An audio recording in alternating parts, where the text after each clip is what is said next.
everybody. Welcome to a new Ashram Talks episode. In our previous lectures, we've discussed topics such as the nature of the soul, the nature of the action, what are conscious and unconscious actions. But most importantly, we've received some advice from our speakers on how to apply this wisdom of the Gita into our daily lives.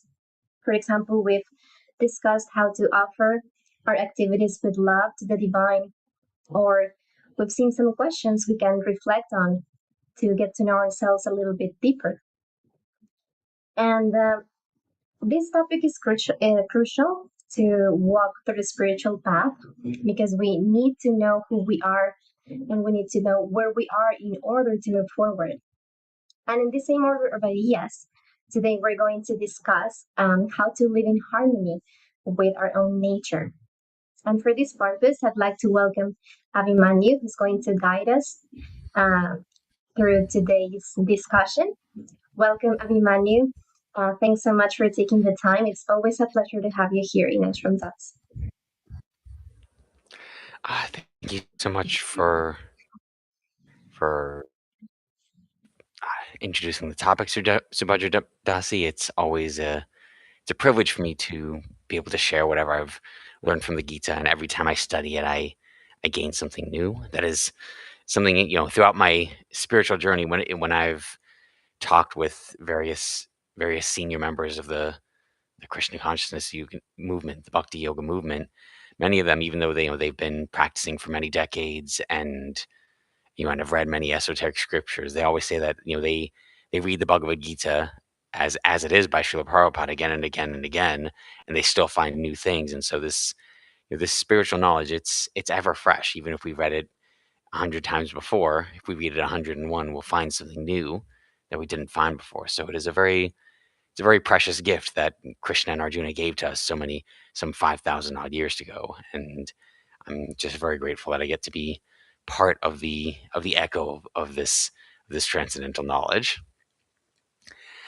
And so with that, I will offer some prayers to invoke divine grace so that this narration can be pleasing to all the spiritual teachers in our line, and so that it will be uplifting for all those who hear it.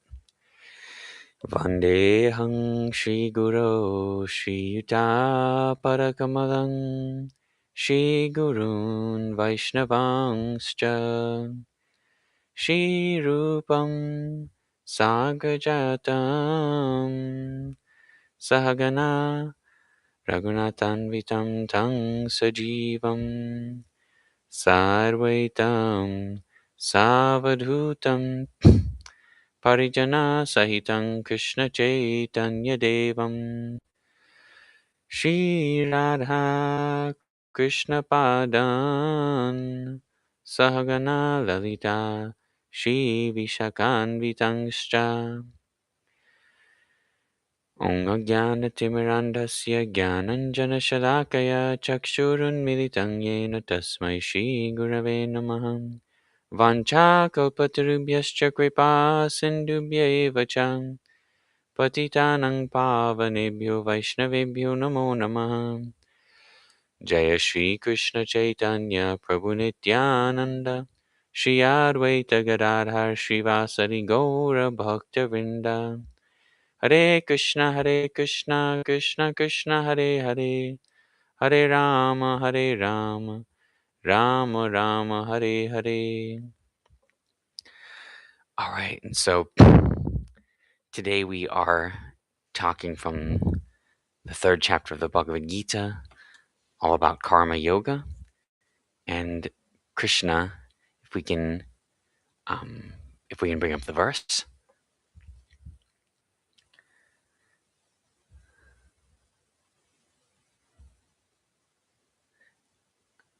We're on chapter 3, verse 6 now. Let's see, where is it? Here we go. Krishna said, Karmendriyani sangyamya ya aste manasasmaran indriyartan vimudhatma mityachara sa uchyate. One who restrains the senses and organs of action, but whose mind dwells on sense objects, certainly deludes himself and is called a pretender. And so the chapter had started with Arjuna asking Krishna, "Oh, well, you're saying that Buddhi Yoga, the path of intelligence, is higher than Karma Yoga. So then why are you engaging me in this ghastly warfare?" And Krishna has been, since then talking about how Krishna has been saying that, "Oh, sinless Arjuna, I've already explained that there are two classes of men who realize the self. Some are inclined to realize him by empirical philosophical speculation, and some are inclined to know him by devotional work. Not by merely abstaining from work can one achieve freedom from reaction, nor by renunciation alone can one attain perfection. All men," and in verse 5, Krishna had said, "All men are forced to act helplessly, according to the impulses born of the modes of material nature. Therefore, no one can refrain from doing something, not even for a moment." And Srila Prabhupada, the commentator for the Gita, he made a very salient point that it is not a question of embodied life, but it is the nature of the soul to be always active. So the topic for today, a life of integrity, how to live in harmony with our nature. Krishna, he's first just laying the fundamental reality that the nature of the soul is to be always active and cannot stop even for a moment. And he makes the interesting contrast that the material body is inherently dead. It's dead matter. All the different cells, flesh, bone, these things are not inherently conscious. So the body is by nature a dead thing and an inanimate thing, and the soul's nature, it's spiritual and it's always active. It's always seeking expanding bliss, expanding consciousness. And so with that said, Krishna then comes to the current verse that one who restrains the five working senses and but their mind is still fixated on the sense objects, he deludes himself and he's called a pretender. And when our spiritual teachers talk about this verse, they often talk about it from the perspective of there are those who will maybe prematurely take a renounced order of life, or life in modern terms. That means they'll become a monk. They move into an ashram, maybe because there's just a lot of difficult, painful things in this world, and they're trying to escape their duty. They're trying to escape their own nature because they're they're afraid of maybe who they are, what their responsibility is in this world. And so somebody um, may sort of artificially take up the order of a monk, and in doing so, they may externally seem to be engaged in pious activities, in a meditative life, in a life of service, but within their heart, they're meditating on sense objects. And just to give a little breakdown, when the Vedic scriptures talk about the five working senses and the different sense objects, there's what's called Sankhya philosophy. I believe Krishna will describe it in more detail in chapter 13, and it's described also in the great scripture Srimad Bhagavatam, where the there's what was it? There's five working senses and five knowledge acquiring senses. The karmendriyas, again, karma means to work, and gyanendriyas, gyan means knowledge. So gyanendriyas, knowledge acquiring senses, karmendriyas, action senses. So the gyanendriyas are, what was it? Sight, touch, taste, smell, and sound. Or, sight, touch, taste, smell, and hearing, I should say, is the sense. And then the various forms, tastes, um, you know, textures, and what was it? Forms, touch, taste, textures, and and sounds again are the sense objects. And then as the soul, the consciousness sort of expands outward from the knowledge acquiring senses, and it sees the various sense objects. And then it said that there's sometimes it's okay, so there's the five knowledge acquiring senses, five action senses, and then there's the 11th sense, the mind. And it said that the sense object of the mind is the false ego, that as we, again, as Krishna said earlier, when we contemplate the object of the senses, we become attached. And then we start to develop an ahankara, a sense of false ego of, hey, I want this thing and I'm going to get it. So the the false ego then it becomes almost an object of enjoyment. Realistically, it becomes more an object of suffering, but that is what the mind tries to enjoy. We create an ego. We can create an ego out of so many things, as we've discussed in previous podcasts. We can create an ego out of my body. I'm an American male. That's my ego. Um, or for those born in female bodies, female becomes the ego.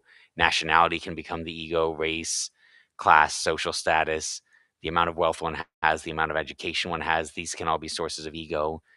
And then a desire or ambition, that can be an ego. I'm an aspiring musician. That becomes a type of ego.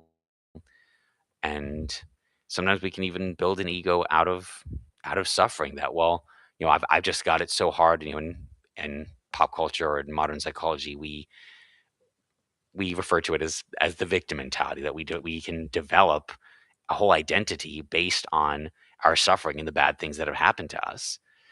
And the danger this carries for us is that if we develop an ego out of something, then our mind needs to protect that ego, because again, if the ego dies, it feels on some level like death, and death is unnatural for the soul. The soul is eternal. As Krishna said, Natvivaham jatu nasham natvam neme janadipa, nachaiva na bhavishyama sarve vayamataparam. Never was there a time when I did not exist, nor you, nor all these kings, and never is there a time where we shall cease to be. So the soul's nature is that it's eternal. And so whenever there's any perception that death may be coming, it's naturally a very frightening and unnatural experience for us.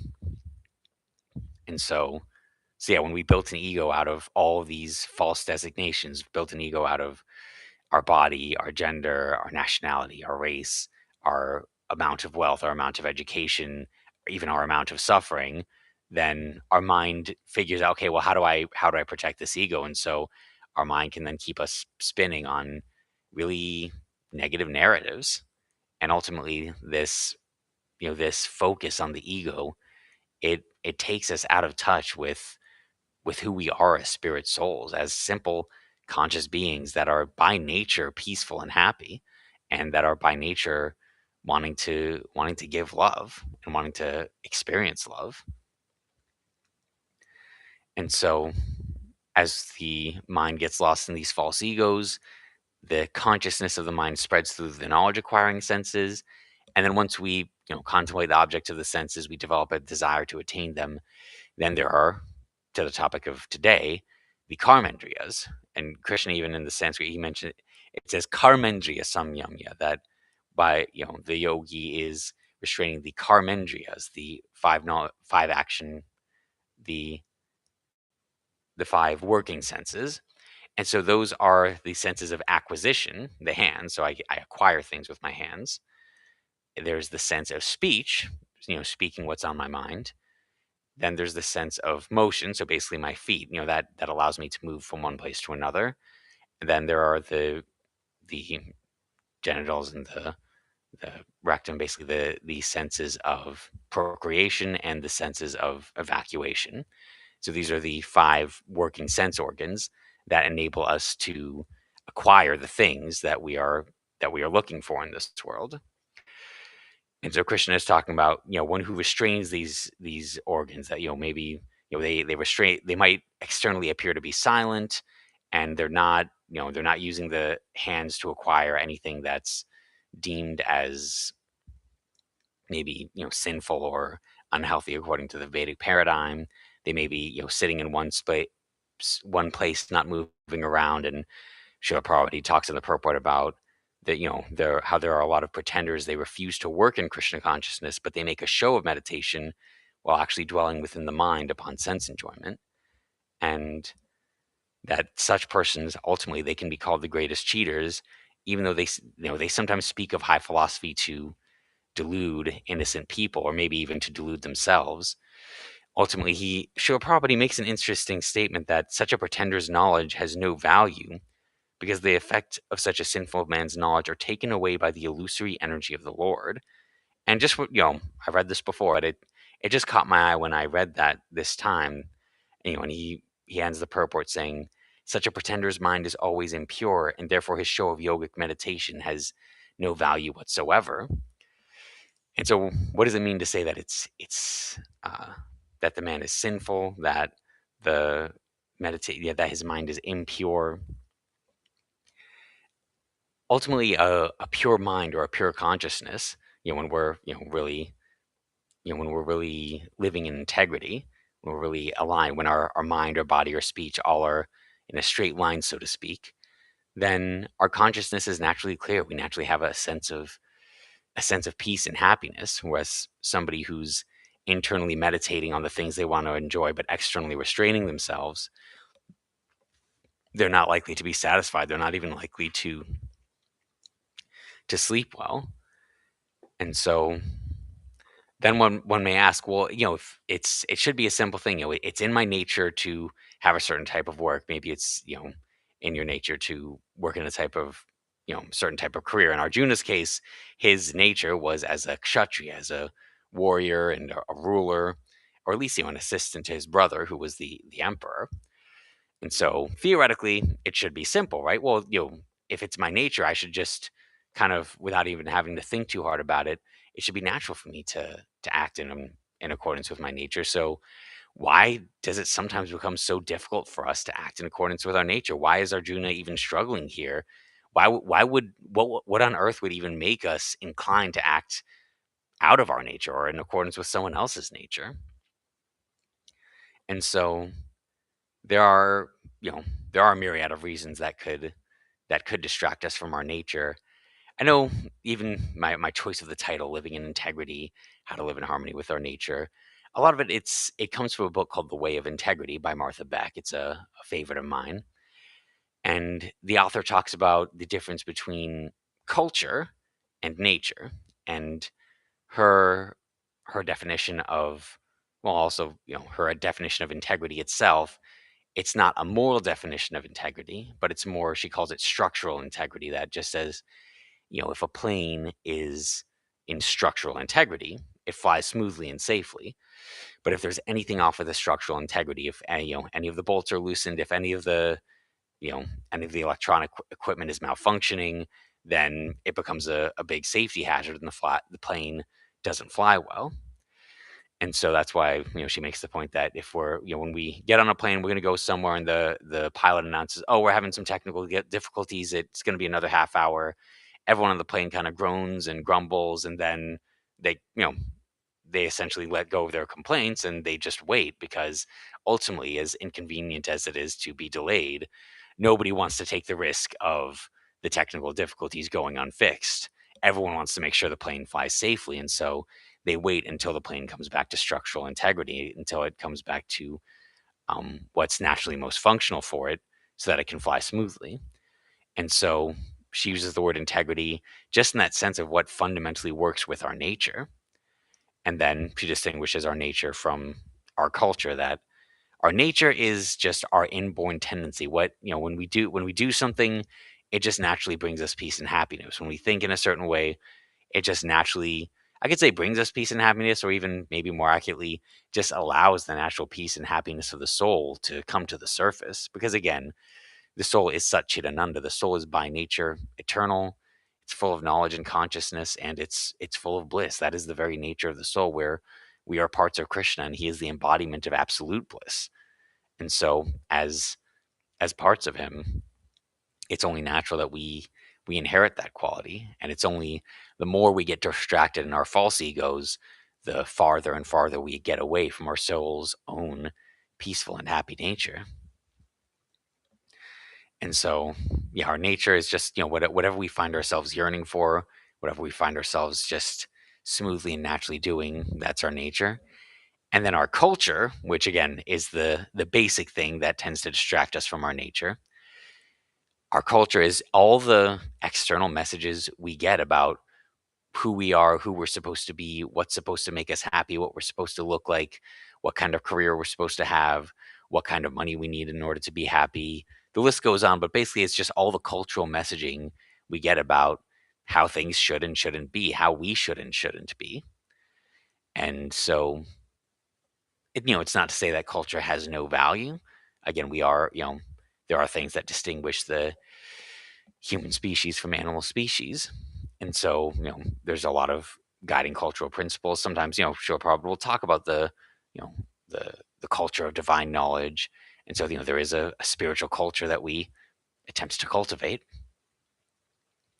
And that said, you know, from the time that we're cognizant and able to understand language as young children, we're getting all kinds of messages. We're being told who we're supposed to be as a man or as a woman, what it means to be a member of our nation, what it means to succeed in life or what it means to fail in life. And so, we just start to internalize these messages one after another as we go through life, and we develop, again, all kinds of false egos based on the cultural messaging we get from, could be our parents, could be our peers, could be from movies and TV, especially from social media, definitely from the schools that we go to. There are so many sources of cultural messaging to tell us how to live our lives. And the general thing is, yeah, we tend to just kind of accept these messages, and then before we know it, we're sort of, chasing a mirage. Like the that author Martha Beck, she talks about the concept of Mount Delectable from Dante's Inferno, that one of the things that distracts us on the path of self-realization is that we have a false idea of what's going to make me happy. Oh, there's Mount Delectable over there. That if I just reach the top of that mountain, then I'll find the happiness I seek. And in practical terms, what that Mount Delectable is for us is, it's the thing we were told is going to make us happy. And a common one for people is, okay, well, it's money. If I just make enough money, I'll be happy. And she talks about, she worked with someone with $200 million. He was very unhappy, and he just had the narrative in his mind, with the cultural messaging that, if I just, I just need to make another million. Once I make the next million, then I'll be happy. And he just had that tape playing in his head. It's just the next million, and I'll be happy. And evidently, he was good at making millions of dollars, because he would keep making the millions, and the goalpost would just keep moving and keep moving. He made a million. We got to make another million. Got to make another million. And at some point, she asked him, what is it that's actually in your nature? Well, like, when was it that you actually did feel happy and peaceful? And he said, oh, well, it's when I was, I used to go backpacking and hiking. I used to spend more time in nature. Um, and she's like, okay, well, why don't you do that? I said, no. And he wasn't willing to let go of the idea that money was going to make him happy, that he just needed the next million. Another example she gives that can, you know, another example she gives of things that can get in the way of following our own inborn nature is that, like sometimes we may get into a career field. Like she gave the example of someone who, again, back to nature, was, I think they were like a park ranger. So, they would spend their time in the forests, with the trees. And so they were actually in nature, and that was just their passion, their love, their mission. And then the little trick of Maya came, basically, that somebody offered them a managerial position where, okay, you're going to be advocating for wildlife. You're going to be, on a political level, you're going to be advocating to conserve the forests and everything. And so it was kind of couched as, oh yeah, you're basically serving nature. And so it's like serving Mother Nature. And so the ironic thing is, yeah, she took it on as a service to Mother Nature, but she ended up deviating from the corporate ladder, so to speak. But she would just frequently fall asleep through committees because, again, she may have been working for nature, but she was not actually in nature. She was in an office behind a desk, engaged. She had to let go of the higher paying position to, if I remember correctly, to kind of get back to actually doing what was in her nature, which was, in her case, to physically be in nature. So, in summarizing all of that, what takes us away from our own nature is that we sort of, it's the unconscious acceptance of cultural messages without actually asking ourselves, okay, this is what I'm told, but what is it that actually, you know, I'm inclined to? What is it that I instinctively yearn for? And Krishna throughout the Gita, bringing it specifically, they are very close friends or bosom friends, as Srila Prabhupada would name it.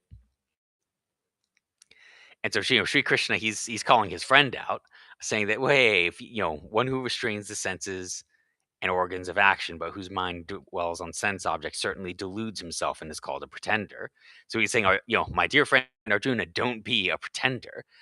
Don't pretend like you're some enlightened sage living in the forest, when the reality is, given the context of the Mahabharata, you have been wanting this war for a long time. You are known as the greatest archer in the world, or at least one of the greatest archers in the world.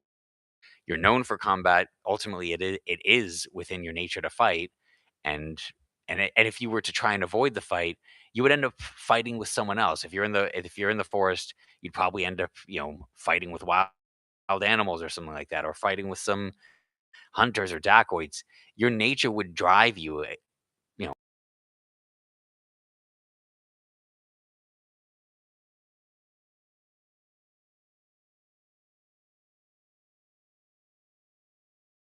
Okay, lost my network connection.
I apologize, everybody. We're having some technical issues here.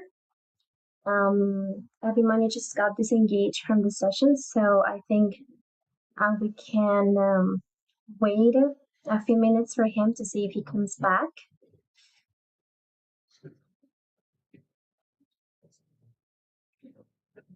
So in the meantime, well, I'd like to thank everyone for joining today. And of course, Colleen, thank you so much for being here in every episode with us. Thanks for your comments and for showing your support. And also to everybody who's watching this at this moment.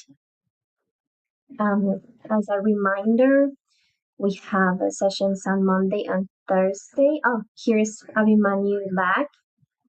Can you hear me? Okay. Yes. Can you hear me? Okay, yes, now I can hear you. Can you Okay, hear me? yes, I can hear you. There's a little bit of lag, but yes, I can hear you. Okay.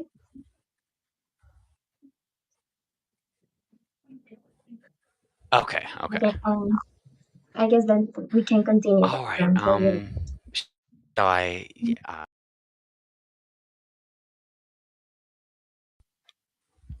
Okay. Thank you. Thank you. Sorry for the technical difficulty. Um, but yeah, I was to summarize what I had been talking about.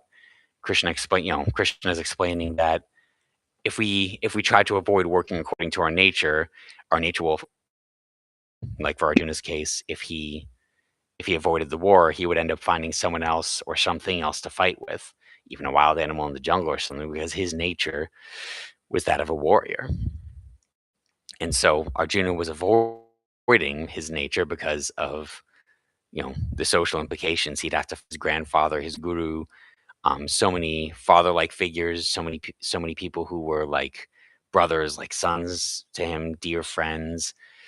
And so, yeah, sometimes answering the calling of our nature, it can feel very daunting because yeah, maybe my parents are telling me to go to medical school, but actually I, I want to study engineering or I want to study art or music.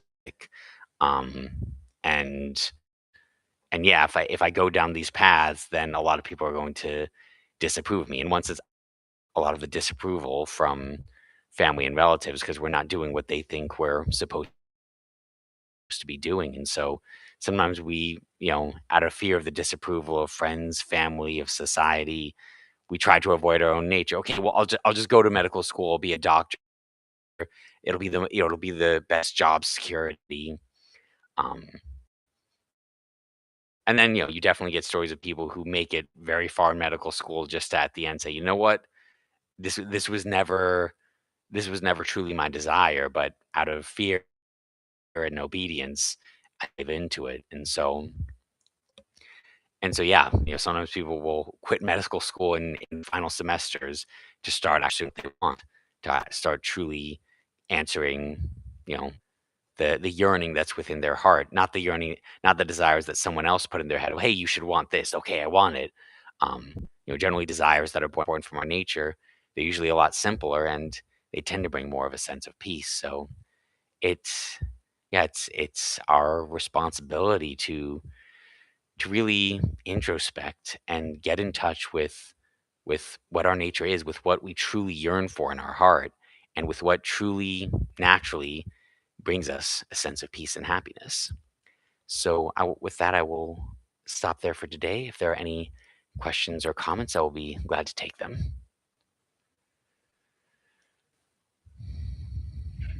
Well, we have a comment from Colleen, who's always joining us in our sessions. She's thanking you for this amazing class.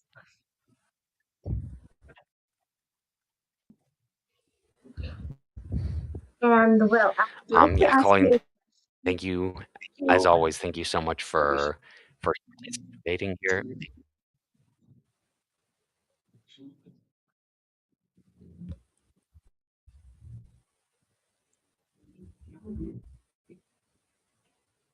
Okay, so my question would be, Go ahead. from the perspective of psychology. So I understand that you majored in psychology, right? Yes. Okay, so from this perspective, is there a reason or an explanation to why we try to run away from our own nature sometimes? Like what make us try to escape from what we are? Hmm. See, definitely part of it is more or less, the cultural messaging we get. We're told who we're supposed to be, and then we spend our lives chasing the idea of, okay, well, we spend our lives chasing the idea given to us instead of actually looking inward and asking, well, yeah, who am I? What do I want? Not and we spend our lives asking what should I want instead of what do I want? What should make me happy instead of what actually has successfully made me happy? And so yeah, that's one perspective, just culture. And on a very deep level, another book I listened to recently, it's called "I Need Your Love, Is That True" by Byron Katie. And the author talks about how if you look at a very young child, they're just it's like they're just in love with life. They're just running, they're jumping, they're playing. They are truly in touch with their own nature. And there's they haven't yet accumulated any false designations or any false ideas of who they should be, what should make them happy. They're just living joyfully.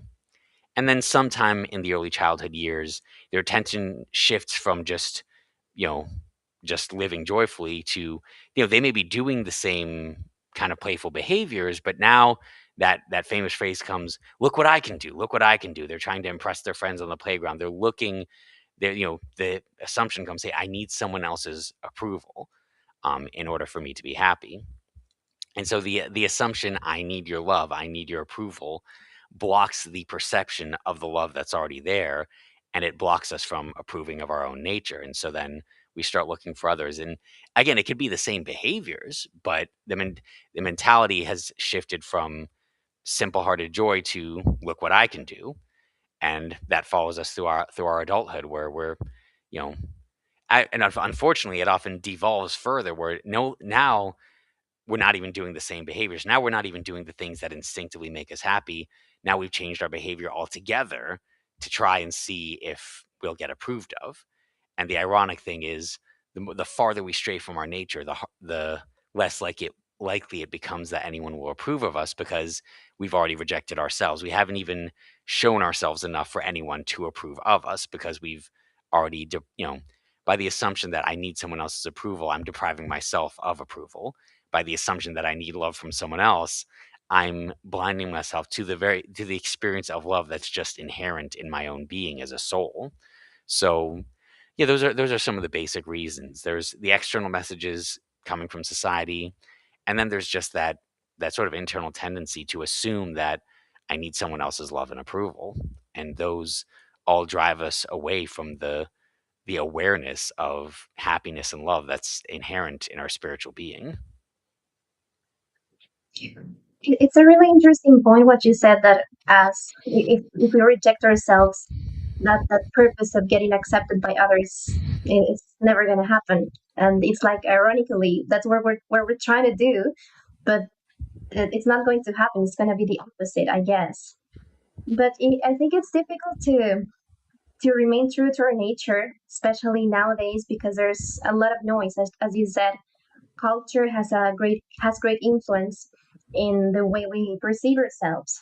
So, is there, I don't know, like, any good practices? Are there any good practices Mhm. we could try to apply to stay close to to our true nature is, like, to continue asking ourselves, if that's what we want to do, or if that's what we really are in terms of the nature we have in this life, in this body.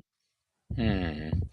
I mean, I don't have necessarily like a tech, like a technique in terms of like, sit down for 5 minutes, do this meditation, and then you'll live in accordance with your nature. It's not so much a specific technique, but I guess, one thing is introspection. I need to actually be honest enough to admit, I'm doing what I'm told will make me happy, but now I need to actually introspect and ask, okay, so am I happy now?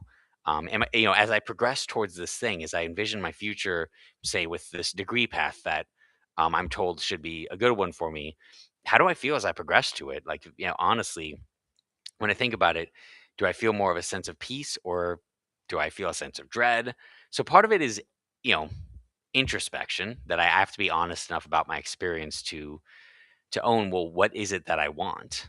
And that, that's true for career, that's true for partnerships, that's true for stage of life. Again, some people they really are attracted to the monastic life. Some people are not attracted to the monastic life. And again, due to the cultural messages we receive, as I've mentioned in a previous podcast, somebody who's inclined toward monastic life could be trying to get a degree because they think that's what they're supposed to do, and somebody who is inclined to get a degree could be hiding away in an ashram because they think that's what they're supposed to do for whatever reason. And so it's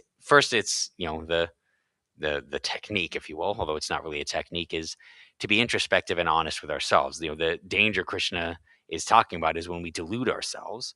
So the opposite is don't delude yourself. Admit, actually, I'm not excited about this prospect. I don't like living in this ashram. I don't like this career path.